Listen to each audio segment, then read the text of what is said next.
Welcome back, my friends. Today we are going to be talking about trauma. You guys know I love Warhammer Quest, right? It's like one of my favorite games of all time.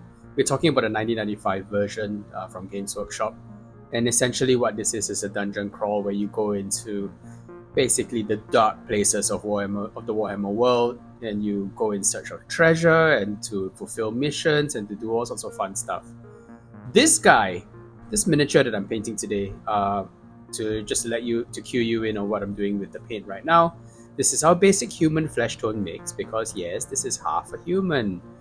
The other half is all bull, all bad news, all bad, utterly bad. So this guy is a Warhammer Quest Minotaur, and the core box for Warhammer Quest, the starter that was released in 1995, came with three of these guys. Yeah, three. I know. So these guys are the apex enemy that you will meet in the dungeons from the starter box. If you own nothing else, these guys will be the hardest part of the game for the longest time. And let's put it this way, each one of these guys is capable of taking out one-on-one one of your party members easily. Like, it's not even close because these guys can essentially wipe a starter hero by himself. Three of these guys will wipe a starter party. And for some bizarre reason, the monster level tables, which is what you use to generate adversaries in Warhammer Quest, has one option for three of these things. That means 1 to 3 of these guys would show up. And that's just so bad, right? Because one of these guys is a challenge. One of these guys would still quite reliably like take out a party member every turn. The three of these guys, and no, you're done. Like, I don't know. I think it's just bizarre to me how Andy Jones and team managed to come up with something quite so vicious for starter players. I guess if the idea was to impress on players just how dangerous the Warhammer world is, and it is very dangerous, mind you, with these guys wandering around. The idea that you could run into three of these guys into the darkness would mean that they, yeah, a lot of starter parties never quite got past where they needed to go in the beginning, and it was a bit of a nightmare to run into them in the dungeons of the old world. So yeah, so why are they so bad? Okay, to start with, these guys have basically a shocking number of wounds. They've got 15 wounds. Your average hero at this stage is going to start the game with maybe between 8 and 12, right? So these guys have 15 wounds to begin. So that's a problem. In addition, each one of these guys has 2 attacks a turn. He swings twice a turn. And each one of these attacks individually does 2d6 plus 4. So that means that's 2 to 12. And then you add a factor of 4. So it does 6 to 16 wounds. And then after that, what you do is you subtract the target's toughness. So generally speaking, you subtract 3. So long story short, you do basically 3 to 13 wounds per hit. Remember that our heroes generally have about between 8 and 12 wounds. So yeah, they will one-shot people quite regularly and quite reliably. And they've got a better weapon skill, which means it's 3 plus to hit your heroes. Any one of your heroes is hit on a 3 plus, with the exception of maybe the elf and the dwarf. And you've got 2 swings a turn, so that means you've got 2 chances to get that 3 plus. So scoring even 1 hit is fairly likely. Sorry guys, had to step away and answer the phone for a second. Cool. So, where was I? Yeah, Minotaurs. So they would be able to more or less take out your party members individually, and then you would face up to 3 of these guys in the dungeon, and that's just quite a big deal. And it's interesting to sort of reverse engineer what the designers were thinking at that stage, because to counter the oppressiveness of these 3 monsters showing up potentially, there was the idea that you had one-use items that were given to various heroes so that they could sort of get through this initial stage of basically facing an enemy that were under leveled for. So to begin with, you had a healing potion that the elf would carry, and that would essentially restore 100% of your wounds. It was a one-use item. It will raise you back to your starting wound level, and was really good to have in a pinch. Another thing that the wizard had was a Doomfire scroll, so this would do straight up 3 to 18 wounds in a single hit, which sounds good until you realize that the average for that is maybe about 12. So that doesn't even finish off one Minotaur in its entirety, but it does help, don't get me wrong. So in theory, with one of those scrolls and maybe a swing or two from one of your heroes, you might be able to take out one Minotaur in one go. So I think, long story short, and that's it, by the way. That's all the one-shot boosts that you have to try to counteract this nonsense. So I guess what I'm trying to say is, if you wrote 3 of these guys, there's a very real chance that your party is done, right? That there's almost no chance that anybody survives 3 of these guys.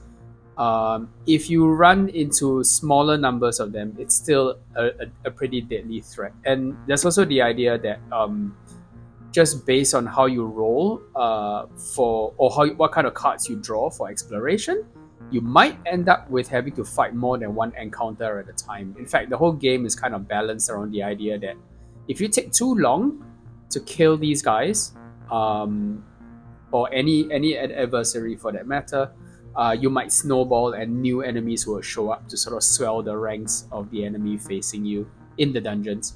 So you might well be facing these guys, after several rounds of trying to purge a bunch of orcs. I get the idea as a mechanic to try to sort of speed up gameplay and to encourage people to not dither and take too much time.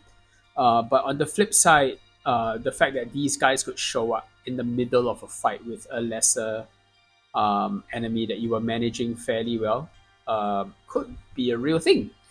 And then you have to fight these guys in addition to whatever it was that you were already fighting. So that most of the time would put paid to most starter parties.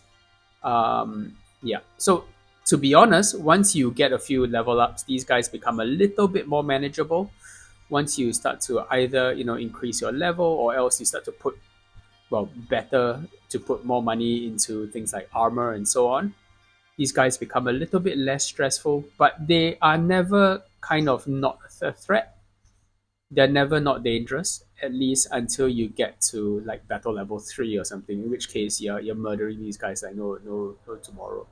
But that's just how the game was balanced at this stage. And I gotta say, even though it was oppressively hard, like really oppressively hard, it gave us some of our best gaming moments because it was so tense and exciting when they showed up. And maybe that's the idea, right? Like maybe the idea is games are hard. You need to kind of figure out how to get it to work. But there was a real sense of stakes when these guys showed up because the risk of death was so imminent. And maybe that's the idea that sort of made it exciting to a young me and my group of friends who were basically dealing with PTSD with these monsters when they showed up. So yeah, great memories, all things considered. And it's not as if this was difficult because I was a kid and I was young and didn't know how to make use of the rules, although that certainly is true. My friends and I played this when we were in our we played this just recently, right? Like we're talking about like a year ago, and it's still hard. And I assure you, I'm not a kid anymore. Maybe not so much, not a lot better at games in general, but man, these guys are still hard.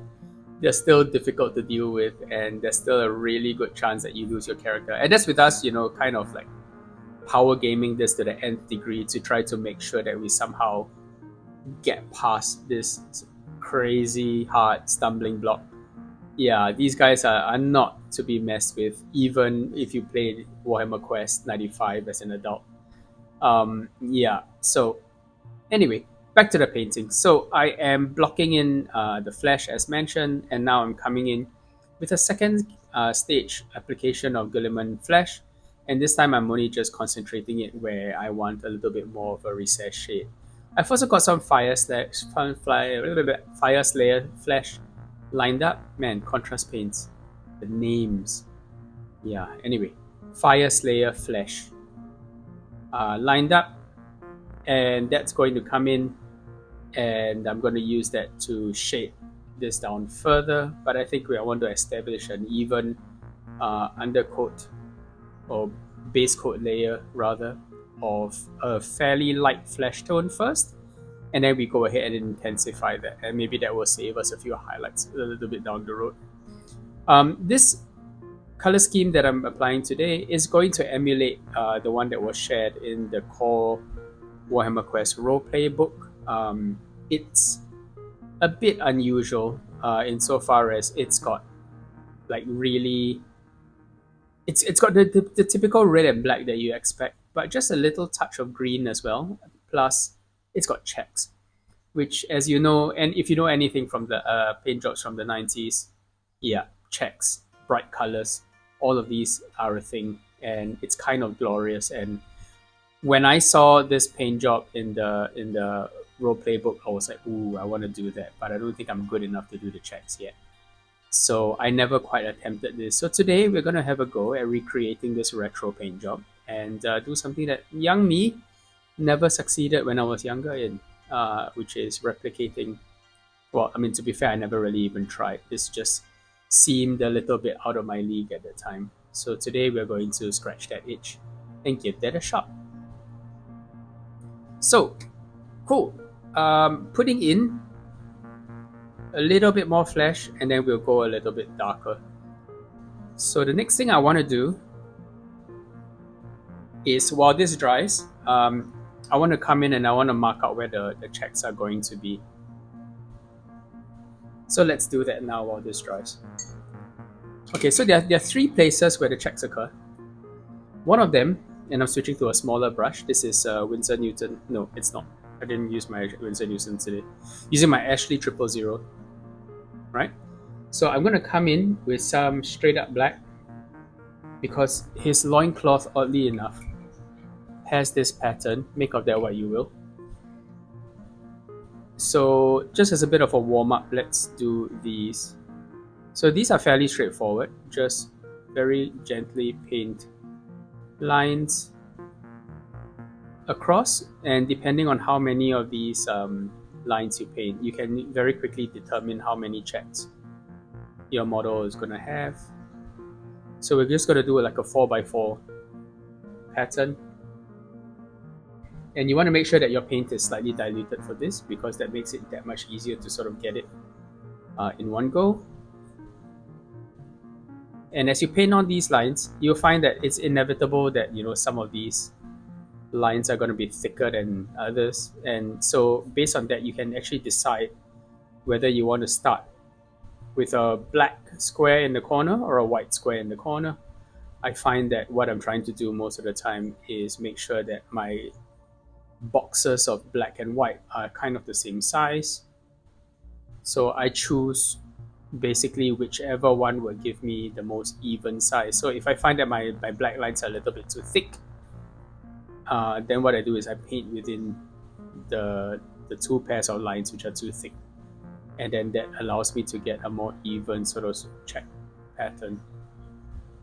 This wasn't how I did it when I was a kid. I find this method of doing things kind of methodical, and it requires a level of patience that I think I didn't have as a kid. What I did last time when I was young was I just sort of dove in, I suppose. And I just went ahead and I just started drawing boxes. But that would mean that, everything was kind of a little bit wonky most of the time. And you don't get this sort of nice outline that's nice and sharp, and then a sort of like almost grayish tone on the inside of these checks, which will kind of make them look like they were highlighted already. So now I'm just going in with a bit of black in the bottom left-hand corner of each one of these checks to put a little bit of a shade preemptively, and that's it. That's a fairly straightforward check pattern that we have for there. We will come in inevitably to touch that up, but for now that's good enough. So we'll move on to the gloves, which is the other place bizarrely where there was a check pattern. So I'm very carefully painting some even lines, and there's no other color on this glove right now, right? So really the idea here is that if I get these lines kind of out of the way early, that means I can come back in and fill in whatever color I want around it with minimal cleanup as needed. So it's inevitable that sometimes as you paint these lines, you sort of have them start tapering together. So with that in mind, what we're going to do is we are going to very carefully measure the left side margin. That means this bar on the left. We want to keep that universally thick because what we're going to do is we're going to trim these checks in red simply because that's how it was done in the rulebook. Also, you'll notice that I'm using a very careful up and down sort of stroke. I'm basically reorienting the miniature to facilitate this. So I'm moving the miniature around to accommodate my up and down stroke. I'm not actually trying to paint horizontal, diagonal lines or anything like that, anything of the sort, because this just makes it a lot easier to do for me. But I recommend you give this a shot before you write off basically doing checks as impossible, which is what a young me did. It's not impossible, it's challenging, yes, but it can be done with a little bit of patience. There we go. So more or less three roughly equivalent stripes that we can use to be our guides for that side, and then now we're going to do the other side. So I'm doing this fairly quick because I've had a little bit of practice, but if this looks daunting, I strongly recommend you try doing it somewhere, like just here, like just give it a shot over here, that kind of thing. Just do it in a really low stakes environment, and then sort of come back in and attempt the harder one after you've had a bit of a go. So this side's going to be inevitably a bit thicker because there's a lot less glove to play with. That's sometimes something that you have to deal with as well, that sometimes the miniature is not quite as even and as symmetrical as you might hope. But you know what? Generally stick with it, be patient, be willing to collapse the forms a little bit, so use slightly thinner lines, and you might be able to get away with something that still looks quite appropriate, even if the material is bunched up. To be fair, this side is a lot more spread out than this side, so it's inevitable that it kind of looks a little bit different.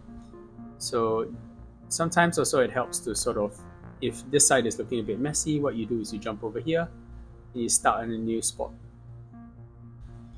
right? And then, because I think our brains are better able to draw three parallel lines than they are to necessarily continue infinitely neatly three lines across a plane, like so. So all I'm really doing is using the left margin because this left column is going to be red. And then we're essentially doing two rows of checks to create that chessboard pattern.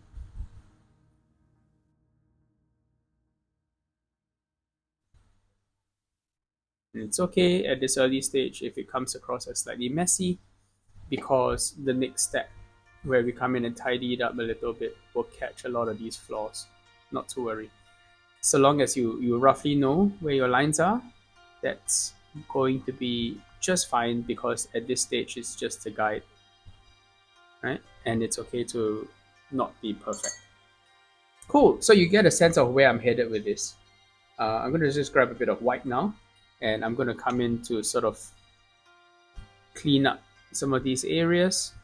We're doing this early because it allows us to get a cleaner finish later on when we jump into fill in the checks. Just like we did for his loincloth. Not too difficult. Just requires a tiny, tiny bit of patience. And it's okay if these lines are not perfectly hard, because remember that when you come in to start filling in the squares, that does a lot of the job of defining these again. So not the worst thing in the world. Just be patient, take a deep breath, hold your breath when you're painting these lines, and you'll find that it's a lot easier to do it in a straight line. Yeah.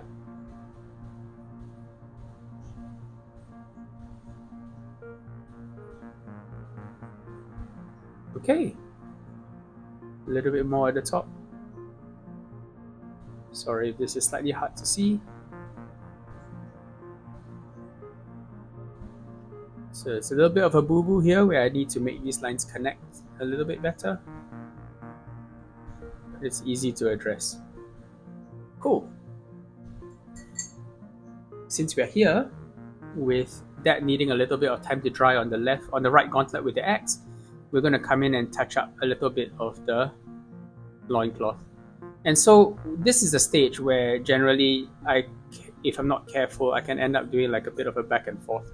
The idea is to try to slowly expand the size of these squares just a little bit, the white ones I mean, because you're painting your outlines in black, right? So inevitably the black squares are going to be ever so slightly larger than the white squares. If it's not too noticeable, I recommend you just sort of leave that as is, but it's also useful to come in to try to, as practice, expand the white squares a little bit if the difference is too obvious to the eye, like so, just so that it looks more balanced and doesn't look too strange if there's a preponderance of black. Okay. And making sure that as far as possible, the edges are nice and hard. But you know what? It's inevitable. So right now, I think our squares are not looking too bad. There's just one square over here that kind of is a little bit too long. So that needs to be trimmed slightly, like so. Then a little bit more black, just to make sure that everything looks even, or as even as we can make it.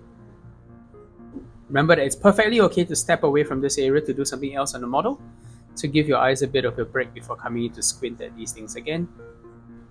And you'll find that gradually over time, these look better and better, and you get more and more practice with doing this. So I think that's okay for the loincloth for now. Let's jump back into the gloves. So there's a reason why I also picked a model that has 3 checked areas, because there's a slightly different skill set involved with painting these, whether it's over a flat sort of plane where a little bit of the folds of the loincloth kind of already giving you a hand as to how you want to lay out the thickness, and then over here on the glove where it's completely freehand and it's kind of really up to you.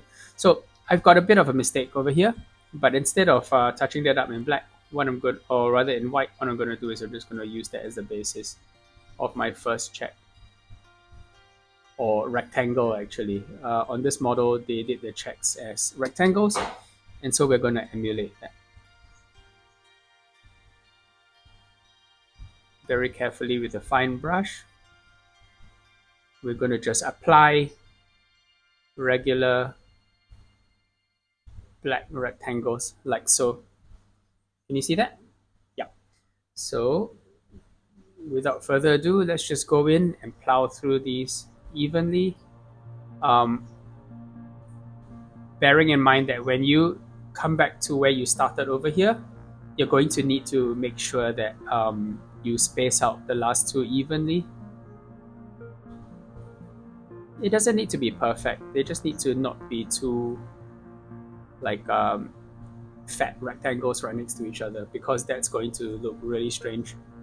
So as we go over the top here, again, as you can see, I'm moving the miniature to accommodate my ability to paint it.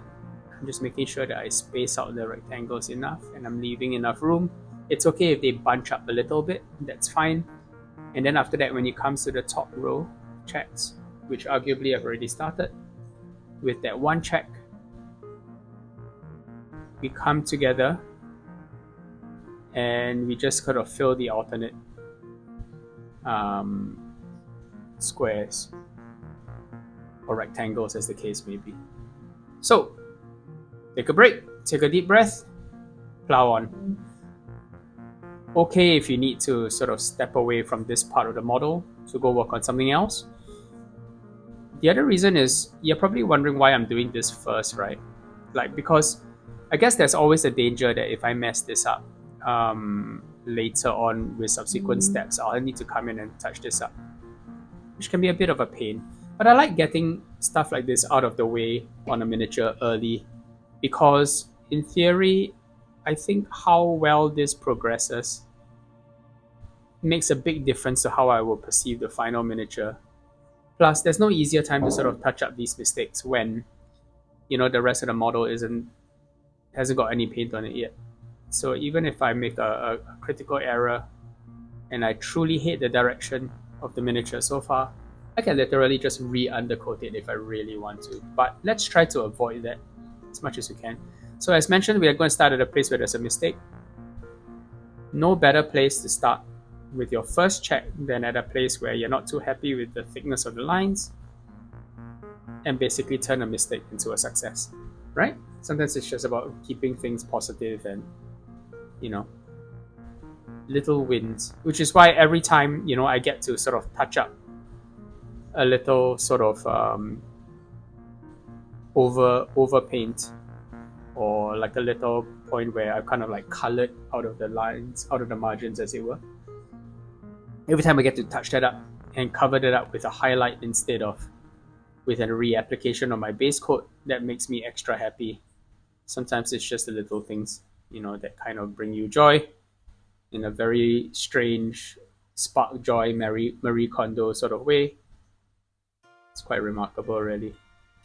So as you can see, we've put a sizable amount of time into this, but once this is done, the rest of the model is going to be easy peasy, right? And it's going to, like, the beautiful thing about checks is that it adds an artificial level of complexity. Well, not artificial, but it adds added complexity, visual complexity to the model.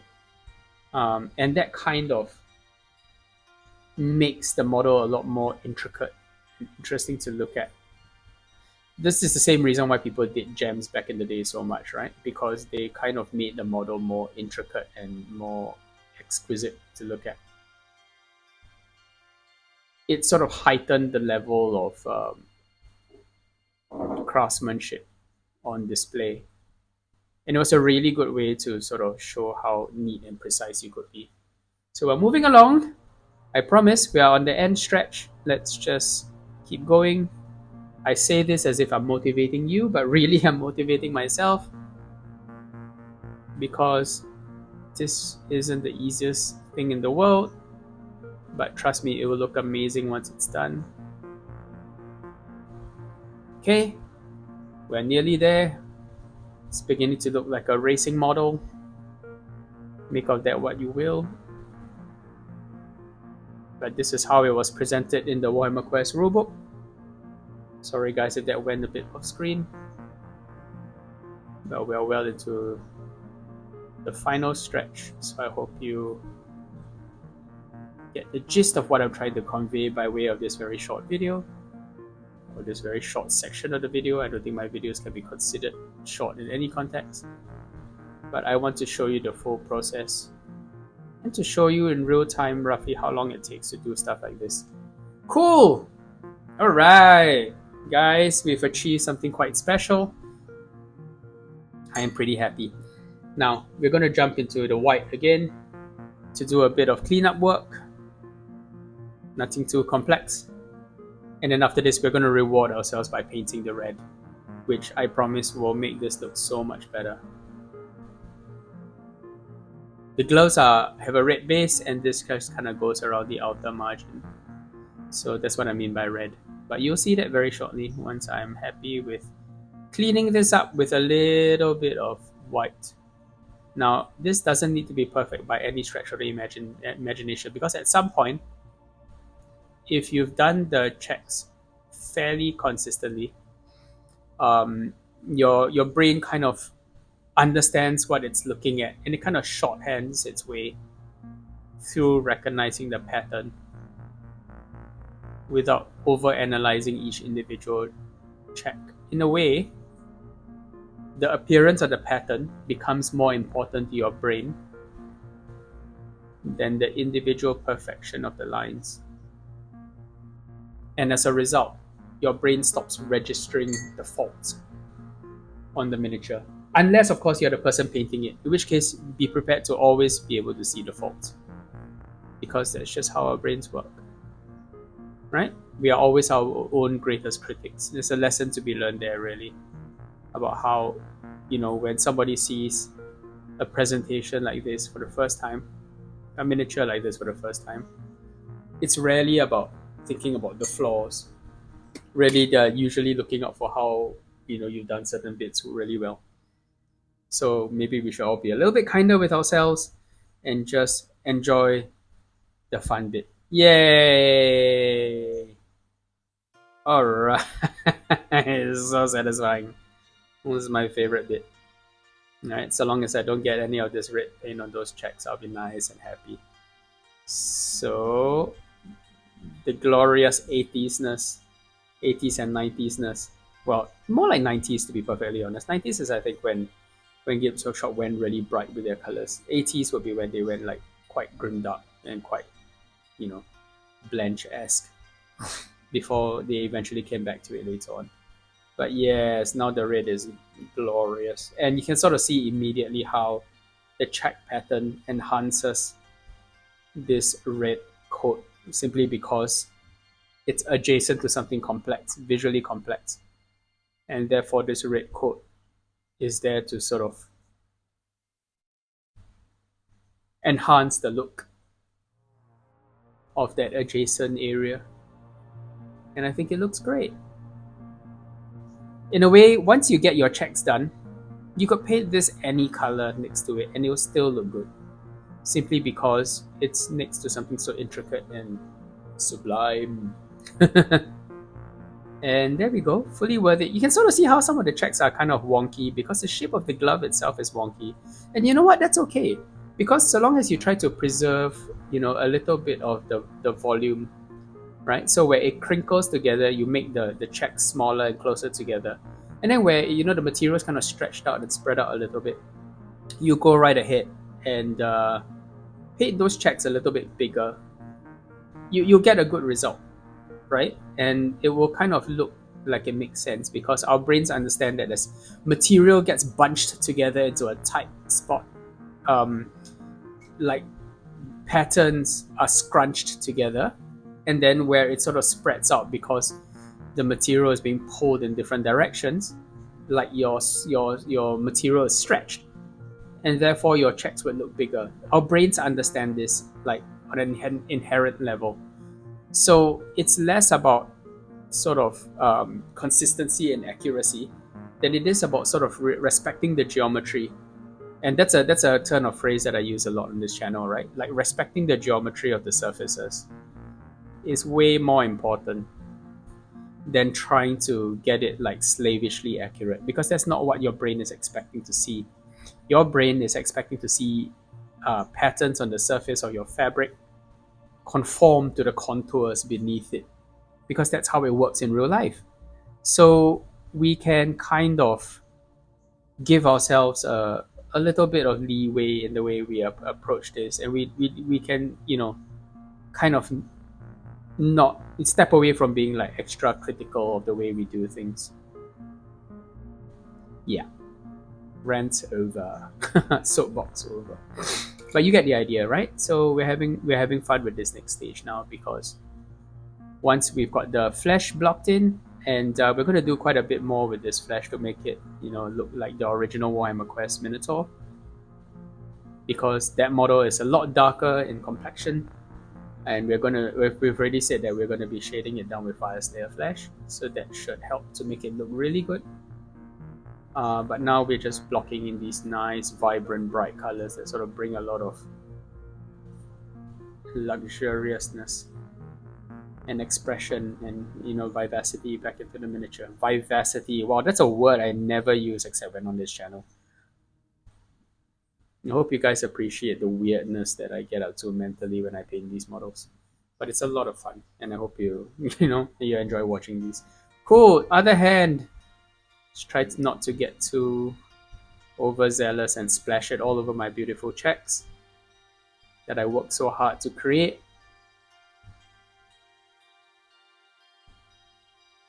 Stopping just short if I need to, and then slowly creep the color up against my margins.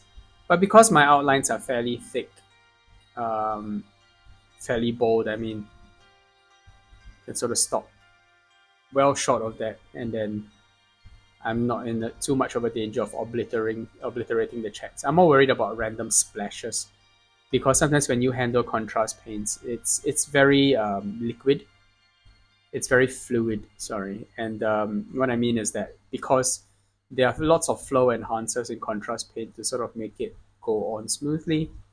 Sometimes an errant flick, and you could end up with a droplet landing somewhere where you don't intend, and then that's just bad news bears all around. Sad times for all.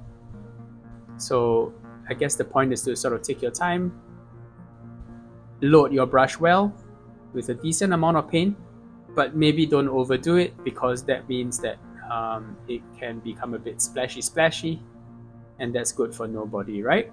So we're on our home stretch with his hand.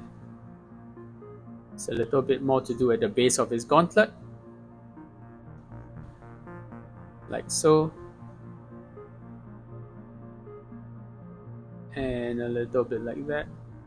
So there are painters who basically made an entire career out of making checks, right? Out of painting models with checks, because checks are just so iconically 80s, and they look so good with these bright colors that you could do models like retro Dark Angels, for example, like retro style orcs, just purely with checks as the only decoration, because it looks so visually interesting and so arresting when combined with a bright color scheme.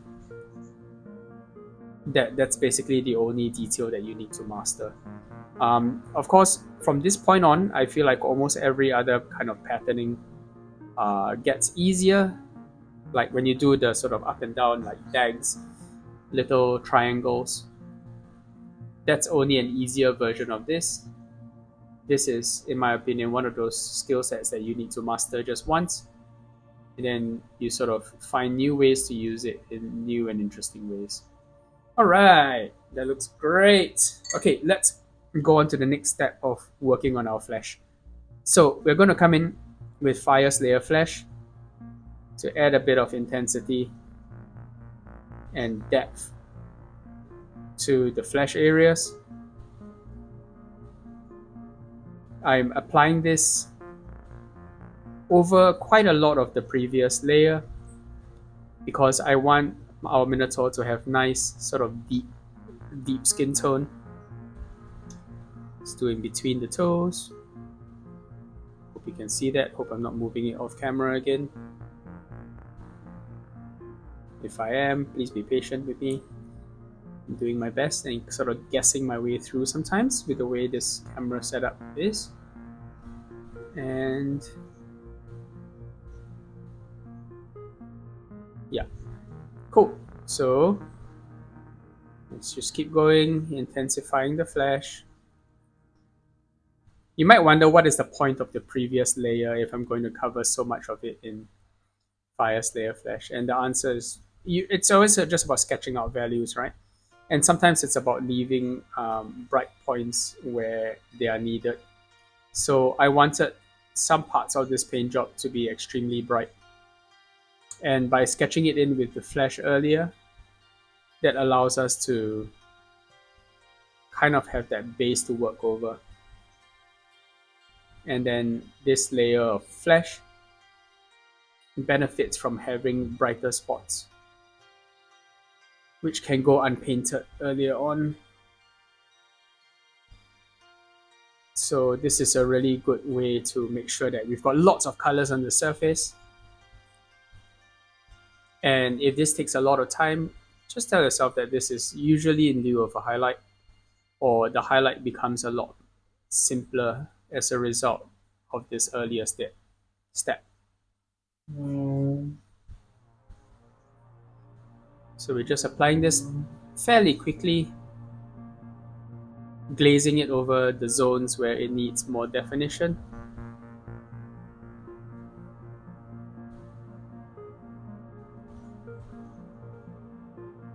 And just like that, really, once we're happy with the flesh, the bulk of this miniature is kind of done. The fur is fairly straightforward. It's not going to be too complicated to do. and it should be good fun. Don't forget to darken the armpits. Generally speaking, one of the darkest parts on the model. So sometimes working for our shades in 2 layers reminds us that there is a proportionality to how much depth goes into these areas. Areas like the armpits are going to be extremely dark, therefore the Fyreslayer Flesh is the main kind of shade that we use. And then for the Guilliman Flesh areas, those are just the areas that we want to emphasize. And this sort of sketching style of painting, I would argue it's always worth doing because it's just really good practice for us. And it actually sort of harkens back to what people would do for things like watercolor, because sketching the patterns on the surface is just really the core of painting on canvas. And when it comes to a 3-dimensional miniature like this, obviously we have a slightly easier time of it because there's a lot of relief on the surface to follow. But I think we get to apply some of the skill sets that the masters of yesteryear for 2-dimensional canvas painting have used to just hone their ability to refine structures and volumes on a surface, just with the added benefit of a 3-dimensional surface to sort of guide our exploration. Long story short, it means it's a lot easier to pick up these core skills, and we can get to a good level of technique fairly quickly. Look at this guy's smirk, by the way. This douchebag of a Minotaur. He knows that he's OP, FYI. As we wildly segue from a philosophical ramble about picking up skills from people who painted canvas work years and years and years and decades and centuries ago, to just how this Minotaur knows he's overpowered and he's into a spot of newbie crushing. But you know what, guys? Warhammer Quest has a lesson for us there, because once you can weather this nonsense, these bully boys, you can go through anything in life. All you need to do is to persevere and to get by with a little bit of help from your friends. That's the message. Work together. And that's why this is such an effective opening level 1 group of monsters. Even though they cause lots of PTSD, it is survivable, but only if your warriors work together. And there's a great lesson there for all of us, as well as in Warhammer Quest. I mean, I know 11-year-old me, when I was playing this game, 11 to 12-year-old me, together with my gang of young friends, we bonded as a result of playing this game, because at first we sort of went for an every man for himself kind of approach, and then we ran into our first batch of Minotaurs, and they absolutely steamrolled us. And that sort of moment of Dark Souls-like realization, when we sort of couldn't do things alone, kind of clicked for us, and we all realized that yes, our wizard was a little bit of an arrogant guy. Well, I mean, he was at the age of like 13 anyway. But we needed him to be alive because he was the sole source of healing once the Elf's potion was gone. So we made sure that he survived, and our party prospered as a result. And honestly, man, those are the kinds of life lessons that you learn very early on. You know, the importance of cooperation and understanding that everybody has a role to play. Role play. But everybody has a role to play to survive like nonsense that the Warhammer world can throw at you. That's kind of key. That kind of collaborative kind of play together kind of dynamic really brought us pretty close together, and we are still friends to this day, which is great. Love it. And all of these we felt again when we gave Warhammer Quest 95, we brought it back out of retirement for another spin, and I recommend you do too. It's a great game. It's a bit dated, right? I think you need to kind of work with that in mind. It's a little bit too much calculation for my preference sometimes, but it's all simple addition. It's just a case of rolling lots of dice, adding modifiers, and then subtracting target armor, and then that works out to be the number of wounds that the enemy has. And at the high battle levels, the enemies have like have like 100 wounds, for example, and then like there's a little bit more bookkeeping, but it can be done, and it's very worthwhile to play through if ever you get your hands on this. And for the most part, all the resources that you need to play this game are free, barring the miniatures. But you could always 3D print them. You could always just buy or repurpose miniatures from your existing collection. I mean, I know I have a piece of Chaos Army that provided a lot of the models for my early runs with this game, and recently I 3D printed a lot of new models to accompany the core game, expand out some of their enemies, and really turn it into a bit of a richer experience. Yeah, so this guy is darkening up nicely. We're going to leave him here for now, and we're going to jump into some rattling grime in order to flesh out the fur areas. So this is nothing too complicated. I'm just going to apply this over the surface in a more or less even coat. So satisfying when these colors go on next to one of the checked areas, like here. Ooh, yeah. Sorry, went a bit Randy Savage there for a moment. Snap it like a Slim Jim. Let's just put this on over here. Appreciate the fact that he's wearing a thong, essentially. Somebody got this Minotaur into a thong.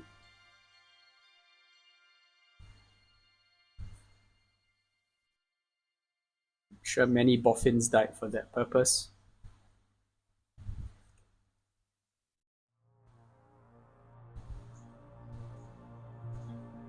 Be careful when these areas border flesh areas.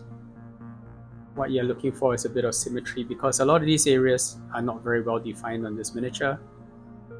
Therefore, you have to be extra careful and try to sort of follow along where the lines sort of merge with the flesh tones. So that's basically where the color kind of stops, and we're keeping it fairly light in those light of an application over those areas, because we're going to go back over it with fur again, with flesh again, to sort of link up with those areas. Cool. All right. Moving on to the back of his head. Lots of fur here. The right side.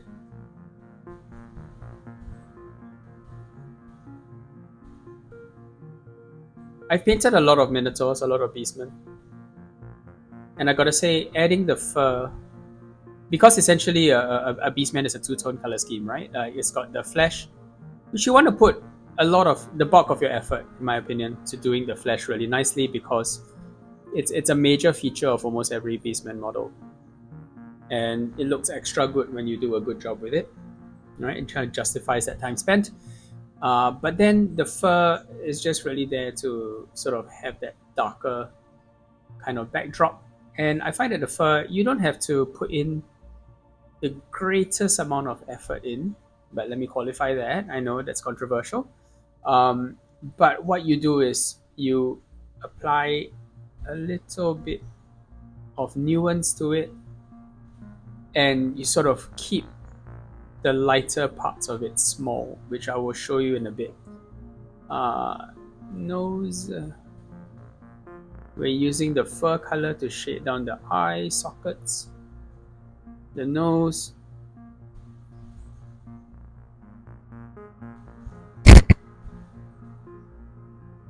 Like so. And then now we're going to do that belly sort of area. You notice that when I apply this over a surface that has already got a little bit of Fyreslayer Flesh, it kind of obliterates it, but it kind of keeps a little bit of it in the margins if we don't go too strong. So that looks kind of good. And we're going to jump back onto the back of his butt, where the flesh needs to be reasserted slightly. Asserted, not inserted. Get your mind out of the gutter. But you get the idea. You know what you're doing. Cool. Fyreslayer Flesh over this bottom area. And the mingling of this rattling grime, which is what I'm doing for the fur, and Fyreslayer Flesh gives a satisfyingly dark shade.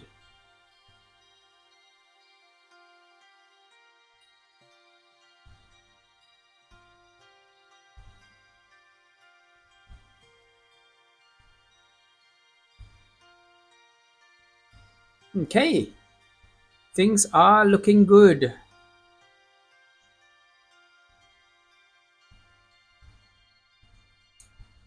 Like I mentioned, there is a satisfaction that you get out of getting the checks done early.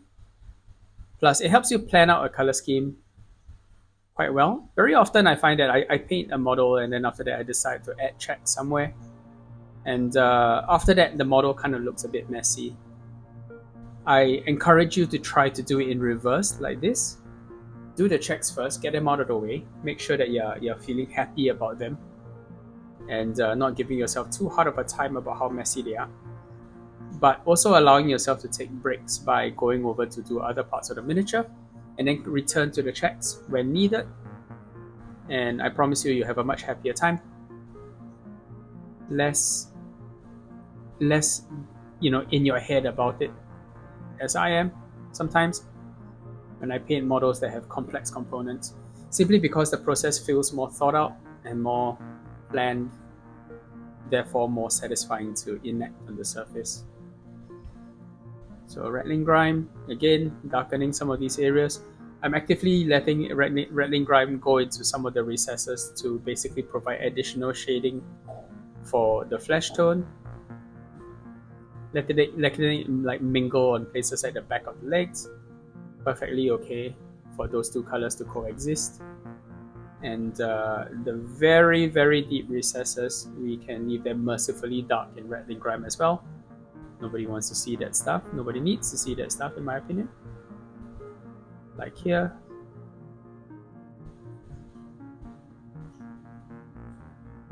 And I think we should start to block in the silver. No, let's do more black first, because there are these areas that do need to be filled in, and these areas don't really have much detail to them, so perfectly okay to do them just in black. As far as I can tell, or at least as far as I can, I mean, what I would recommend, I suppose, is what I'm trying to say. Don't do checks on places where, no one's going to see them. I think down that path lies madness. Even if you got a garment that's kind of front to back, like this, it's okay to just do checks at the loincloth at the beginning, at the front, when you look at the model. Don't need to do them on the back as well, because no one's going to see them, no one's going to care. And frankly, try to figure out where the kind of golden angle of your miniature is, and focus on making that look as good as possible. Everything else, I would implore you to leave to a later stage, or else not get too hung up over people seeing, because that's that kind of bias that I was telling you about, that we tend to know where the flaws on our miniatures are because we painted the darn things, and then we kind of give ourselves a hard time over things that people are not even picking up the first time they look at the miniature. I mean, yeah, sure, if they stare at it for half an hour, maybe they might pick up some of the mistakes, or they might see some of your tracks in the snow, so to speak. But don't let that define the perception of your model. And to be perfectly honest, most people don't stare at your miniatures for half an hour anyway. If it's on a tabletop and you're using these miniatures for a game, much less so. So put the effort where I guess like, you know, you get maximum impact. And don't sweat the small stuff, because your model looks great.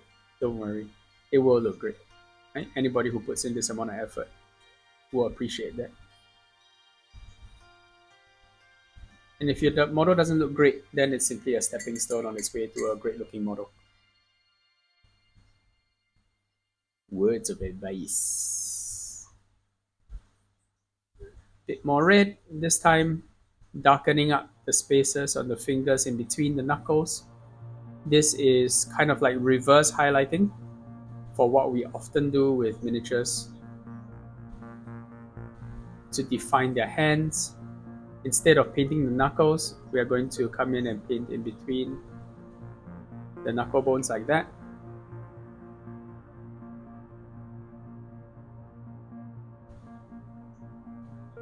Like so.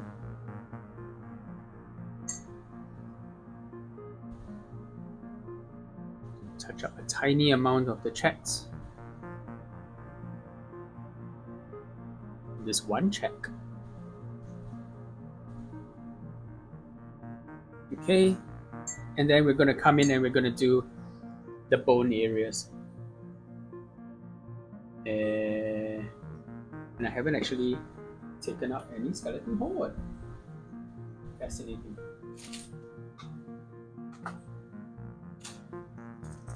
So, I like to use, and you probably have figured this out by now, I like to use a color called Ancient Bone.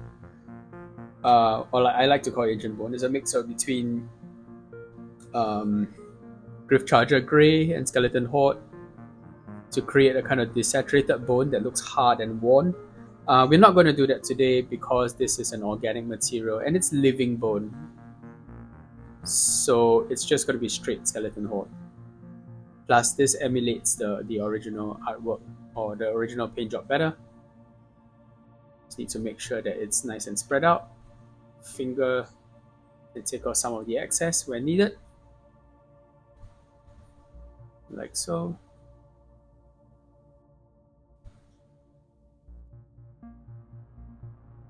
And with larger miniatures like this, sometimes it's tempting to just rush through these stages. I think there is such a thing as wanting to sketch out these values really quickly, and large miniatures give you a nice big broad canvas to use quicker techniques, like just spreading this out and, like I mentioned, using your finger to take off some of the excess wash. That's not bad at all, and it lets you get to a faster finish quicker.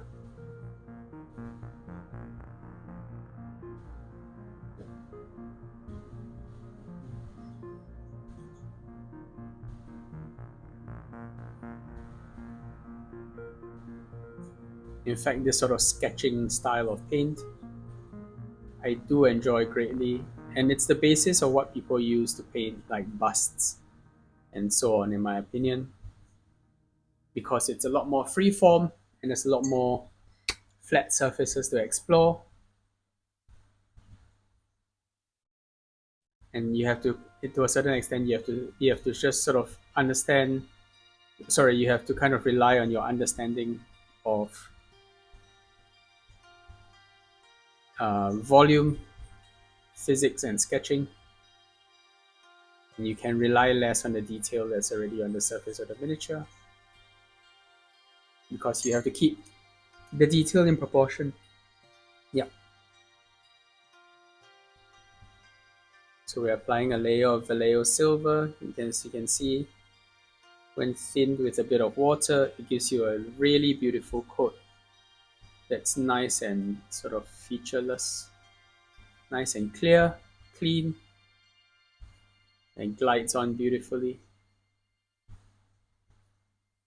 Perfect for us to come into shade with a bit of non oil. We're keeping it fairly simple, not too complex, and trying to do it neatly means sometimes you have to control your breathing. Make sure that you don't start huffing and puffing too much. A lot of you know that I'm using a standing desk to paint. One additional benefit to using a standing desk is that it helps you control your breath a lot better. And it makes painting miniatures, detail on miniatures, a lot more pleasant. In the past, when I used to sit a lot, I find that I was hunching over and my breath was short. And it would make my hands shake a lot more. But standing up means that it's a lot easier to get breath into my lungs. And as a result, it's a lot easier to sort of focus my attention on the miniature without also having to struggle for breath at the same time. Okay, moving along. Right, so there's just this trim around his belt. This isn't too easy to do. I guess it's just a case of being very slow and methodical and making sure that I don't overdo it. Although to be fair, even if you overdo it, like I just did there for a second, it's possible to just come back in and shade it. Not too big of a deal. Not too much of a disaster if I sort of overpaint a little bit.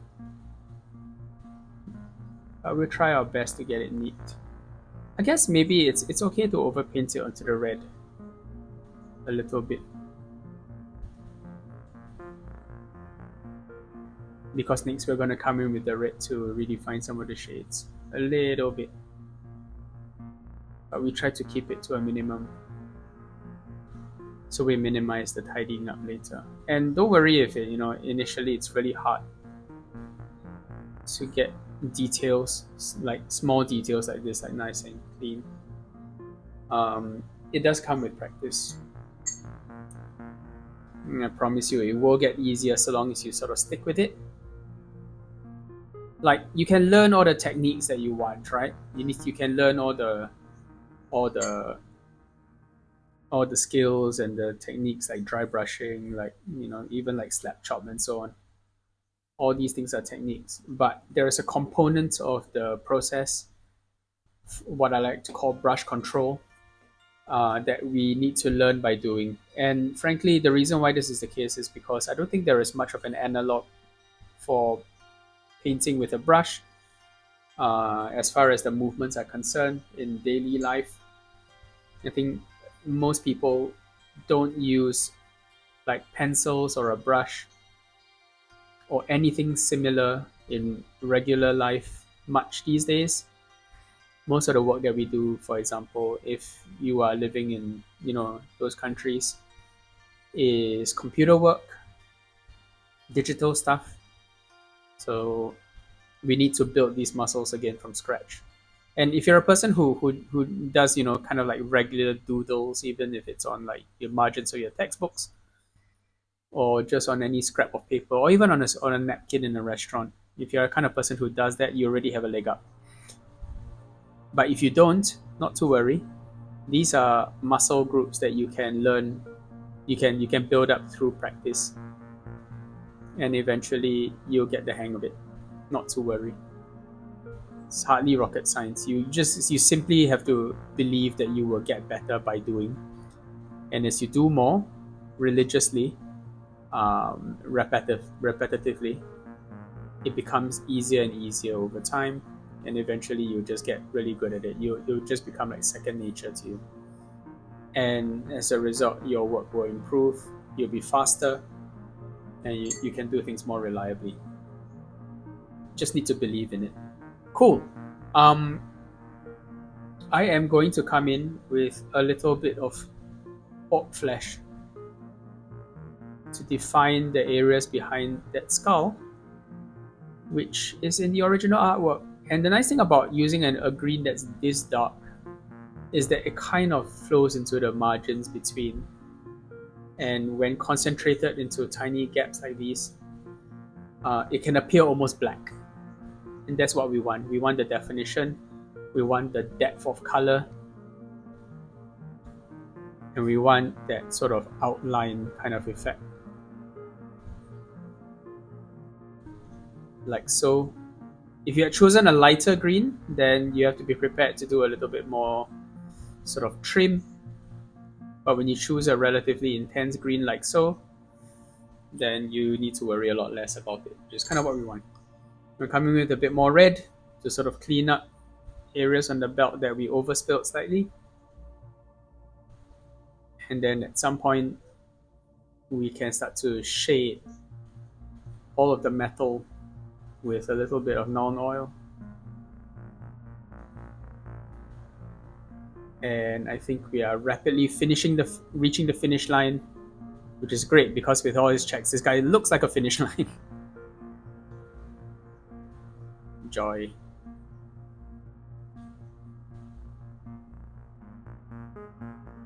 And this Minotaur can be on his way to start the next round of newbie crushing.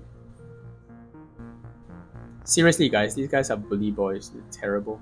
The best run, and I can't believe I waited this long to tell this story, but the best run we ever had, or pair of runs, I suppose, back to back, was the first attempt. We went into a dungeon, encountered nothing, then ran into D3 Minotaurs. We promptly rolled 2, and 2 Minotaurs polished off our team because the Finger of Doom scroll did like 4 wounds or something like tragic like that. Since there are reductions for toughness, which Minotaurs have a toughness of 4, so that reduced the effectiveness of the attack greatly. Unfortunately, we got pulped, and that was the end of it. And then we re-racked and went for a second round, and for that second round, things got even worse because we ran into a portcullis. It dropped behind us, sealing our fate. So we had no choice but to go forward. And then 3 Minotaurs showed up. So it was pretty perfect narratively, like a horror movie, except that we were the scrubs, right? We were that sort of opening scene where they show a party of people get absolutely mullered by the dungeon. We were the dumbasses that were kind of caught. We were the extras. We were the C team. They kind of showed up and got absolutely mauled by the Minotaurs, just to remind everyone of how dangerous these bloody things can be. So we were made an example of, and it's great. Made for a great story. We had a good laugh about it. And then we took a break because it was a lot to deal with at the time, and we were all mentally scarred by it. And then we came back to it less than 2 weeks later. And we sort of kept going because it was oddly compelling to have such a difficult shared objective to work through as a group.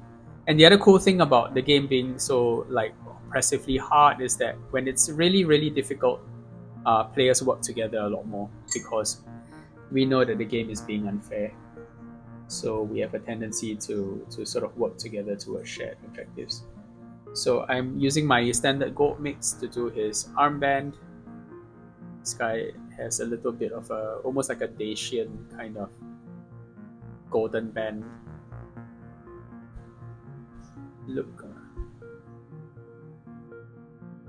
where everybody has a matching armlet.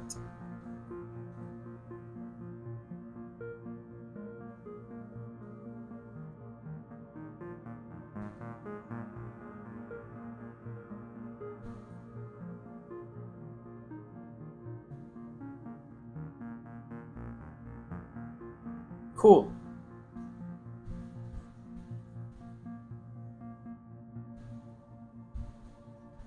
Making sure we catch the underside as well. And non-oil.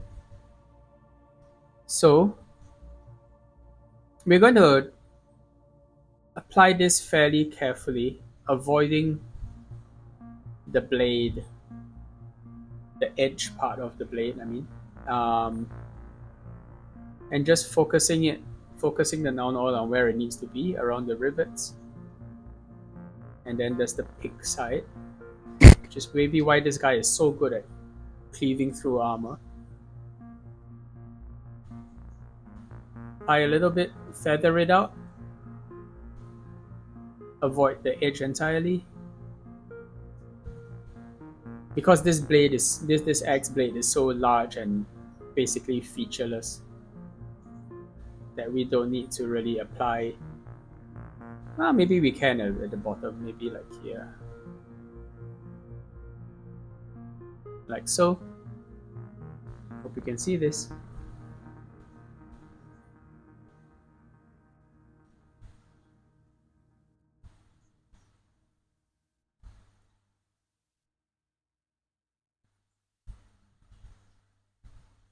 And this side, yeah, actually now that I mention it, there are all these little chinks missing from the edge. So it'd be best to do it.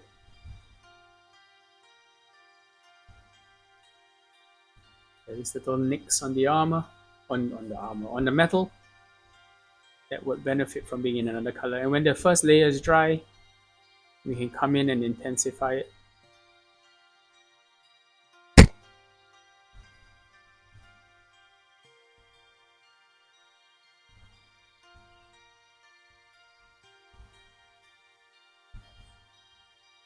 Oops, that's a little bit.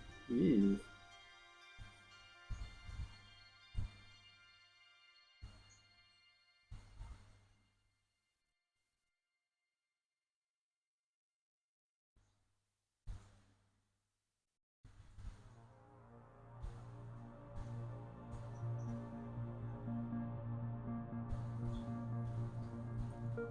Okay. Non-oil on the top of the axe.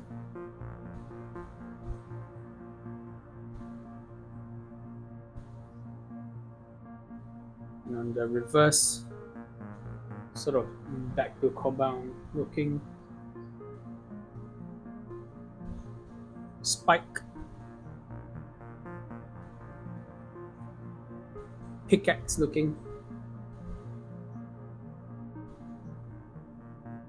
And then shading the silver that we put around this trim that we worked so hard to achieve.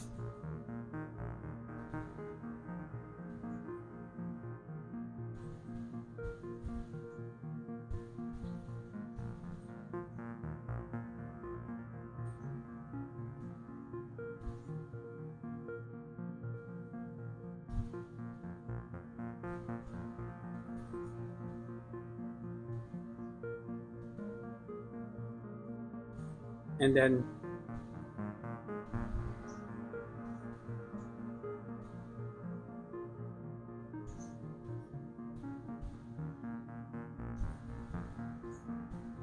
not quite dry yet.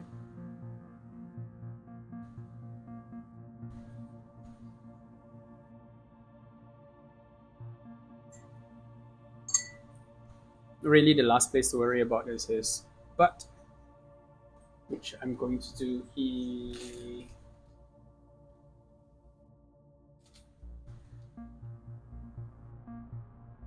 Let's break out some Nazdreg yellow.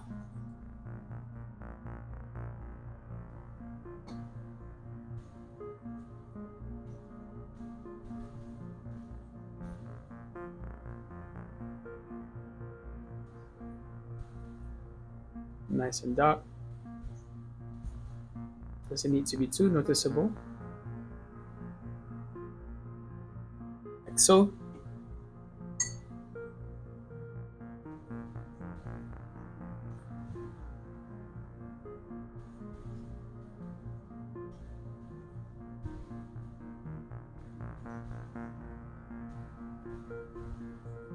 Cool.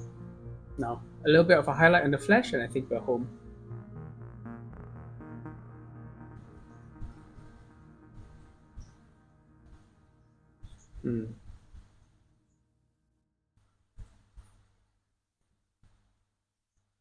So this is a mixture of our Guilliman Flesh and Seraphim Sepia mix with a little bit of AK light flesh, just to clean up some of the sections of musculature.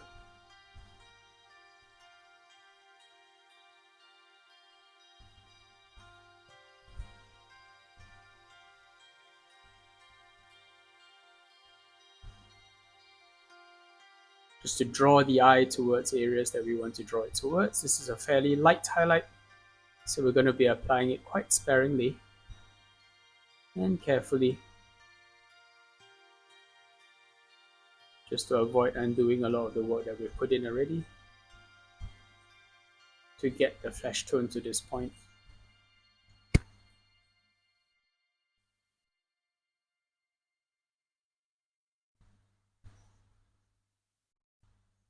On the knees, on this rib cage, on the upper layers of his biceps, deltoids, forearms. And we're going to move on to picking out his teeth.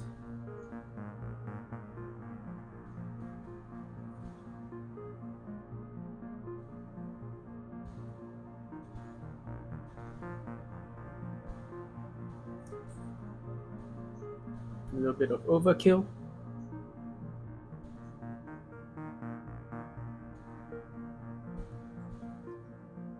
And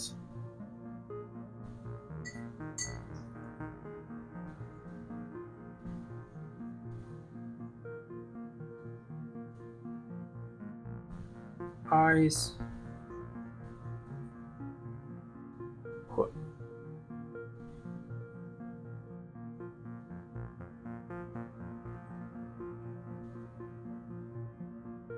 Cool.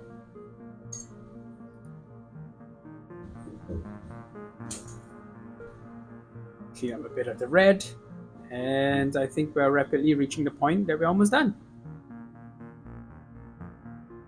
Is there anything else I missed? I think it's just this earring.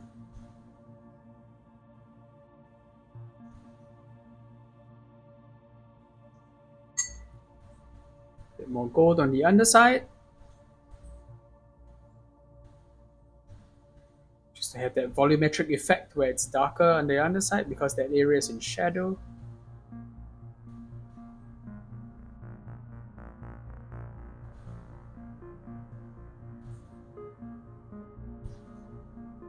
Like so.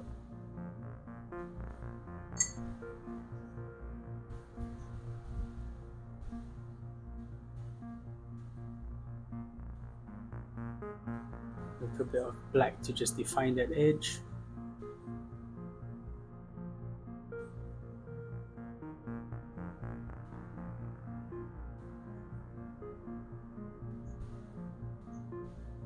Around the green. A little bit of white for the skull.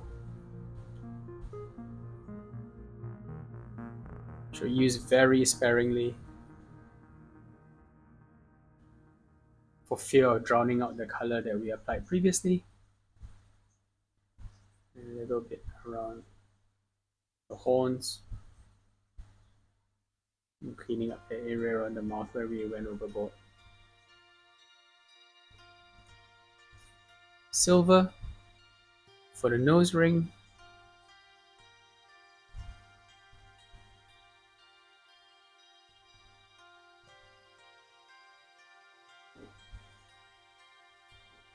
A little bit more of a highlight around the edges of the metal. And I think we are very nearly home.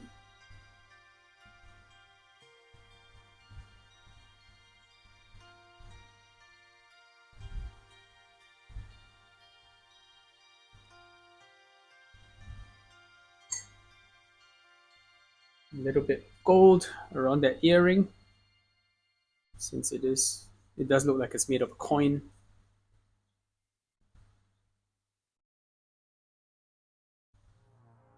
And guys, I think we're done. Now, there's a lot more time I could spend on this model if I really wanted. It's a lot more detail that I could use to sort of like flesh in and improve the finish off. But if I don't stop now, I'll paint forever, and that's not ideal for anybody. So yeah, thanks for watching, guys. I hope you enjoyed joining me on this painting journey. It's been a lot of fun. It's actually pretty close to what I was hoping to achieve. It's not perfect by any means, but you know for sure that I'm going to be coming in to refine this further. So alright guys, have a good one. Cheers. Take care. Love you all. Like, comment, subscribe, all that great stuff if you are inclined to. If not, I'll just see you in the next one. Cheers. Bye bye.